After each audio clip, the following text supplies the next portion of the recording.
ہٹو باہر بیٹھنا تو صحیح بیٹھو.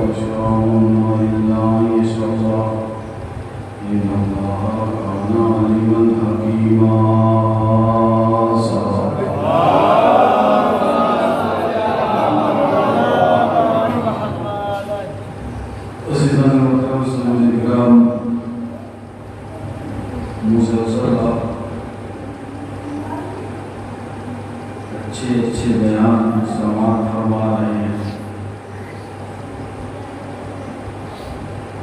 سب سے بڑا احسان ہم لوگوں کے اوپر ہمارے علماء کا ہے. انہوں نے ایسی ایسی کتابیں لکھی ہر موضوع پہ ہر فن پہ. ہمارا کوئی کمال نہیں. ہماری زحمت ہماری محنت اتنی ہے کہ ان کتابوں سے نقطے چن چن کے لے آتے ہیں, گلدستے کی طرح سجاتے ہیں, آپ کی خدمت میں پیش کر دیتے ہیں. ان کا بڑا احسان ہے ان عالموں کا. ہم لوگ مقلد ہیں, ہمارا علم تقلیدی علم ہے. تقلیدی علم ہے, جو انہوں نے لکھا اس کو ہم پڑھتے ہیں اور پڑھ کے آپ کے سامنے پیش کرتے ہیں. ایک ذاکر, ایک خطیب, ایک مجتہد جو مجلس پڑھتا ہے, ایک حدیث پڑھتا ہے, تو اس حدیث میں سے جو طالب علم ہوتا ہے وہ گوشے نکالتا ہے حدیثوں سے. حدیث کو کون سمجھے گا؟ حدیث کو وہی عالم سمجھے گا جو حدیث شناس ہوتا ہے, وہی اس سے موٹی نکالے گا. تو عزیزان محترم, بڑے بڑے خطبات کو علماء کو آپ سماعت فرما رہے تھے اور انہوں نے محنت سے آپ کے سامنے سب کچھ پیش کیا. آپ نے داد دی, آپ کو ثواب ملا, آپ نے فضائل اہل بیت کو سنا, سنانے والے کو ثواب, سننے والے کو ثواب, ثواب ہی ثواب ہے. عزیزان محترم, یہ عزاداری, یہ ہم نے آج ترجمہ نہیں کیا ہے, یہ عزاداری یہ شاعر الہی میں ہے. تعظیم ضروری ہے. اب ہمارا علم بڑھ گیا, ہم نے چند کتاب, چند اصطلاحیں یاد کر لی, تو اب ہم بولنے لگے عزاداری کے خلاف. معرفت نہیں ہے, شناخت نہیں ہے. معرفت ہونی چاہیے. کیسی معرفت ہونی چاہیے؟ بھائی جتنی معرفت ہے اسی اعتبار سے وہ عزاداری کر رہا ہے. ایک عالم کی معرفت ایک غیر عالم کی معرفت برابر نہیں ہو سکتی ہے. سب کی معرفت الگ الگ ہے. اب چاہ رہے ہیں کہ میری معرفت اس جاہل کے اندر آ جائے, یہ ناممکن ہے. جس اعتبار سے اس کو معرفت ہے اسی اعتبار سے عزاداری کرے گا. بچپنے سے یہ سن کے آ رہے کہ جس نے بھی عزاداریوں میں خامیاں نکالی یا کچھ غلط بات کہی یا لعنت پڑی ہے یا جوتا پڑا ہے,